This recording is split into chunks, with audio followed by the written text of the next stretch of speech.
kajian kita mengenai akhirat. Kita akan menyelesaikan yang pertama, orang yang masuk surga itu orang yang digiring berombong-rombongan. Kita sudah pelajari hal yang menonjol dari kelompok-kelompok itu adalah dia ingat selalu janji Allah di dunia ini, ya.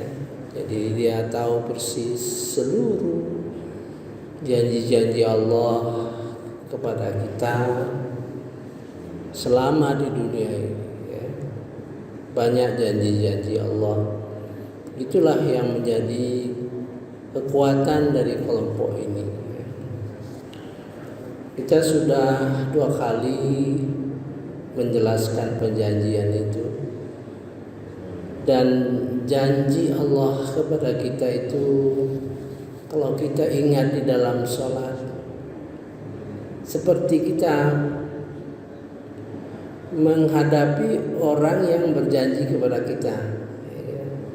Kita tahu janjinya kepada kita dan kita tahu juga kewajiban kita kepada Allah Subhanahu wa taala. Sebab janji itu tidak pernah dalam arti kosong, ya. Janji itu tentu terkait dengan ibadah-ibadah yang harus kita lakukan. Mari kita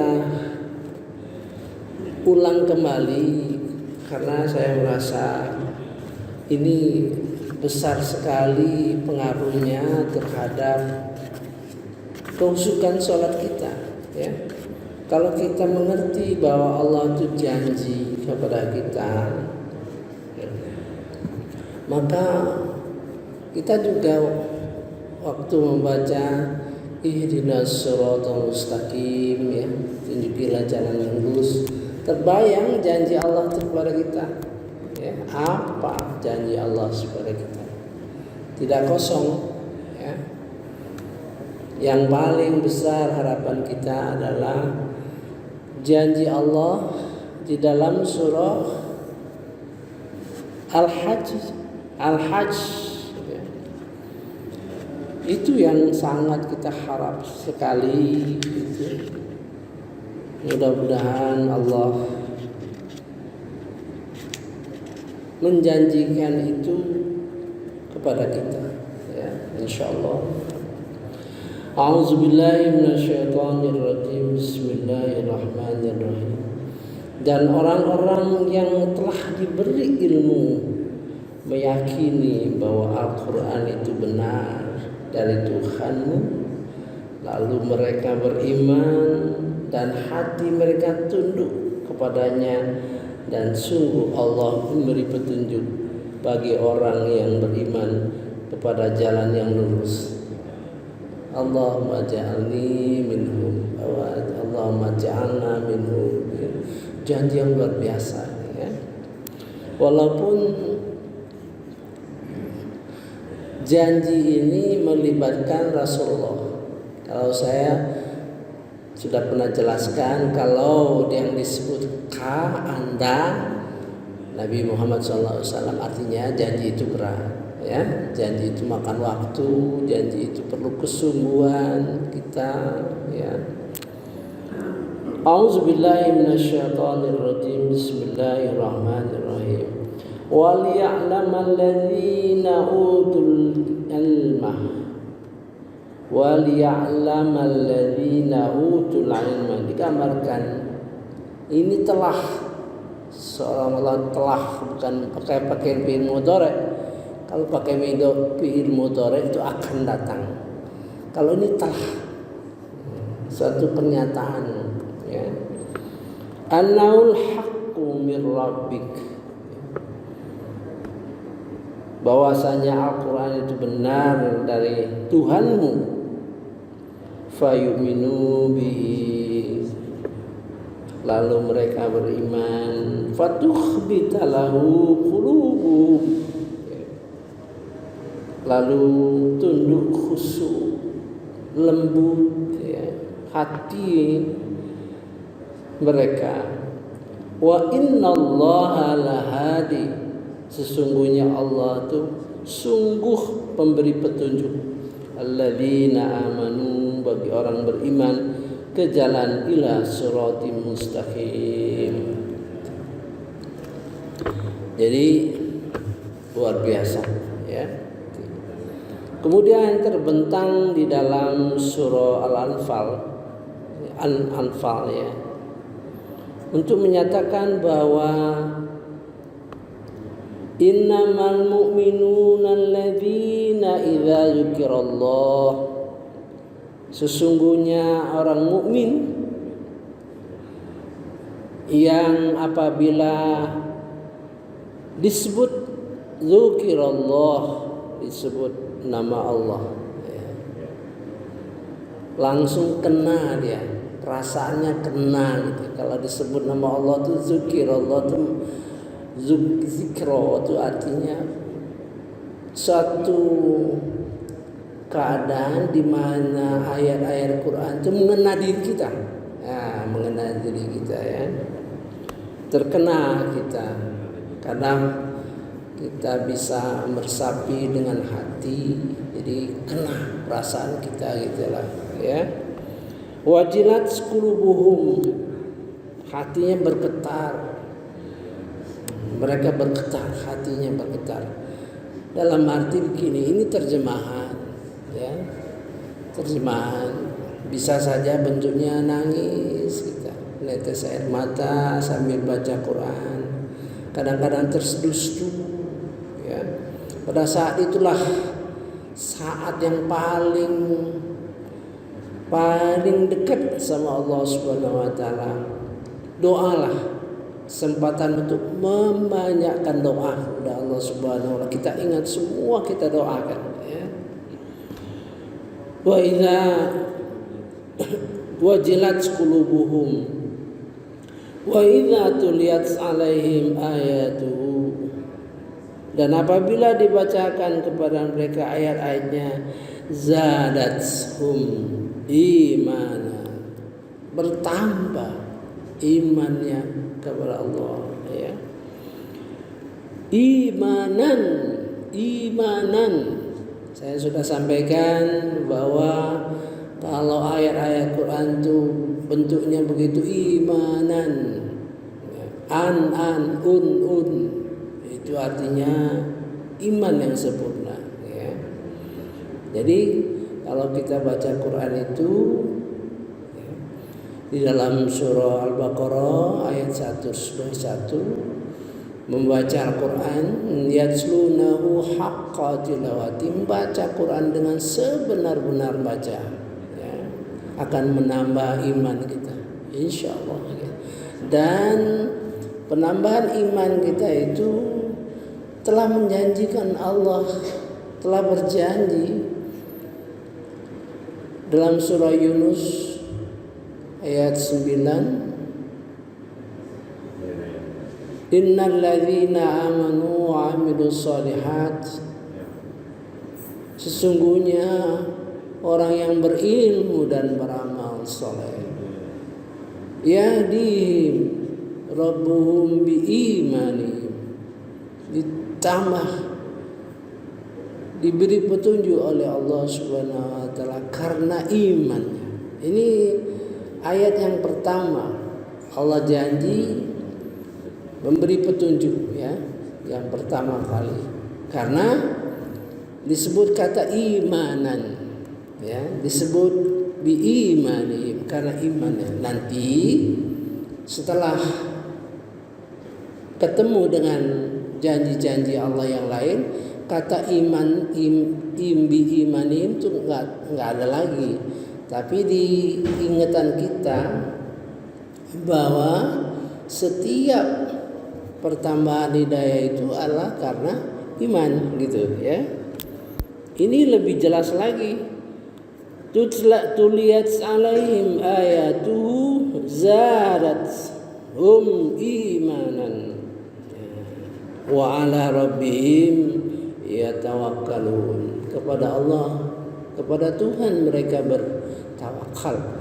Ini fi'il mudhari ya tawakkalun itu akan bertawakal.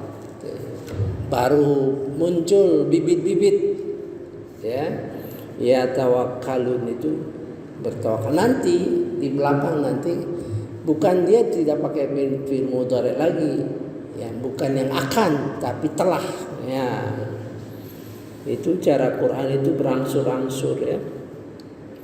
Alladzina yuqimunas shalah, yaitu orang-orang yang mengerjakan sholat. Alladzina yuqimunas shalah, siapa yang bertawakal itu? Ya orang yang mengerjakan sholat. Wa mimma razaqnahum yunfikun. Mengingat kita di dalam surah Al-Baqarah, ya persis sama kalimatnya itu, mengingatkan kita bahwa ini adalah dalam rangka membangun ketakwaan. Saya sudah sampaikan dan sekarang di mana-mana saya sampaikan untuk memudah kita ngerti, bukan angkanya itu, bahwa takwa itu ada tingkat 1, tingkat 2, tingkat 3, tingkat 4, tingkat 5, tingkat 6, tingkat 7. Ya. Dengan ciri-cirinya, dengan kekuatan hati masing-masing tingkat itu. Ya. Maksudnya supaya lebih mudah bahwa apapun kita lakukan di dunia ini untuk mencapai tingkat takwa yang tinggi. Ya, ibarat orang harus bercita-cita, ya.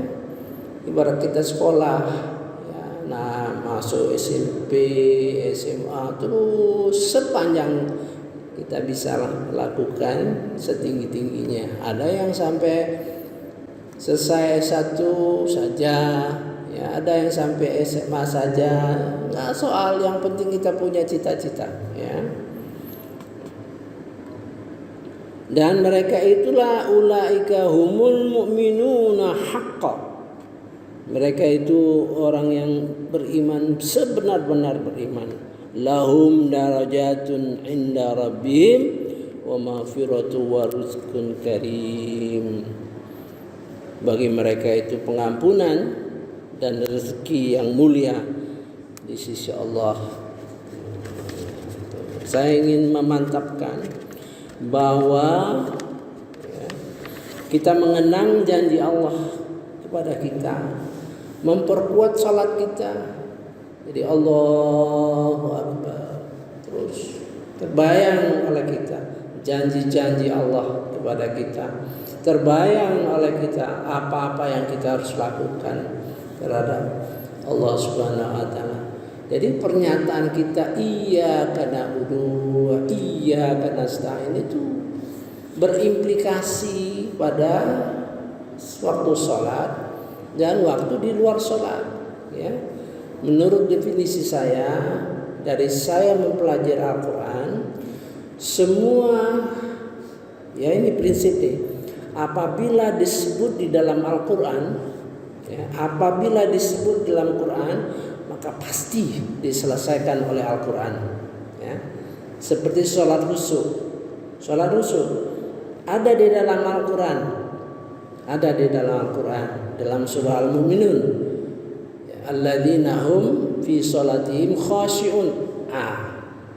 Hati kita jangan keluar dari Al-Quran, ya. Pasti yakin kita, ya, bahwa itu akan dijelaskan Quran. Itu caranya, itu cara beriman kepada Al-Quran itu jangan lain-lain, gitu, ya. Maka kita ketemu mulanya orang yang sholat sahur, mulanya itu, ya, surah Al-Maun, ya, Maun. Maka kita berpikir, mengapa ya sholat ini yang lalai itu diceritakan dalam surah Al-Maun, ya, gitu kan? Alladzina hum an sholatihim sahun. Kita harus mengerti bahasa Al-Quran, bahasa Allah kepada kita. Kalau kita menemukan suatu kejelekan mengenai diri kita, maka kita harus sadar, oh, aku banyak sekali kelalaian dalam sholat gitu kata. Sehingga kita timbul dalam hati kita itu tekad untuk memperbaiki sholat kita. Memang ada ulama mengatakan karena kurang ngerti, betul. Karena kurang disiplin, betul. Masa dua? Di situ banyak artinya. Sahun. Kalau ulama itu memahami seperti itu, yang dia jalani seperti itu, maka itulah. Kalau dia dapat dua, ya dua diceritakan. Kalau dapat tiga diceritakan. Setelah kita lanjutkan lagi, hum ala sholatihim daimun. Oh, ada lagi. Nah, gitu. Pakai ala. Yang tadi pakai an. Kalau an itu pada posisi seperti itu. Kalau ala itu proses. Ya, proses. Ala sholatihim daimun. Mantap, konsisten lagi. Oh, itu lagi. Ketemu lagi. Ala sholatihim yuhafizun. Orang sholatnya itu dipelihara, direnungkan. Ningkat. Sehingga sampai pada sholat khasyun. Itulah ya. Jadi apapun di dalam Al-Quran disebut oleh Al-Quran, kita ragu, kita bertanya-tanya, mantapkan hati kita bahwa Quran akan memberi penjelasan kepada kita. Ya. Saya kira sampai di sini dulu meresapkan bahwa orang yang masuk surga yang digiring, ya, itu amalannya yang paling tinggi. Dia tahu bahwa janji-janji Allah itu kepada dia. Dia ingat. Ini yang saya sebutkan adalah contoh janji-janji Allah kepada kita selama kita hidup. Jadi dengan tahu janji Allah dan tahu apa kewajiban kita pada Allah, waktu kita bicara ihdinas siratal mustaqim, ya Allah tunjuki jalan yang lurus. Kita tahu, ya Allah Engkau telah menunjukkan kepadaku jalan yang nomor ini. Nah, mohon kiranya ditunjukkan lagi ya Allah. Gitu. Itu yang jadi dialog kita sama Allah Subhanahu wa taala. Kita memberitahu dia, melaporkan kepada dia gitu. Masa orang puluhan tahun mengucapkan sesuatu, minta sesuatu. Kalau kita bisa minta uang ya. Kita minta uang tiap hari katakanlah, kita minta uang terus. Tentu ada sekali-sekali ditanya orang, berapa sih Pak uang yang sudah saya berikan? Kan gitu. Saya kira sebagai perbandingan ya. Saya kira cukup. Insyaallah mudah-mudahan kita selalu mentadaburi Quran dan kita peroleh ilmu dari Al-Quran. Subhanakallahumma wa bihamdika asyhadu an la ilaha illa anta astaghfiruka wa atubu ilaik. Wallahu a'lam. Wassalamualaikum warahmatullahi wabarakatuh.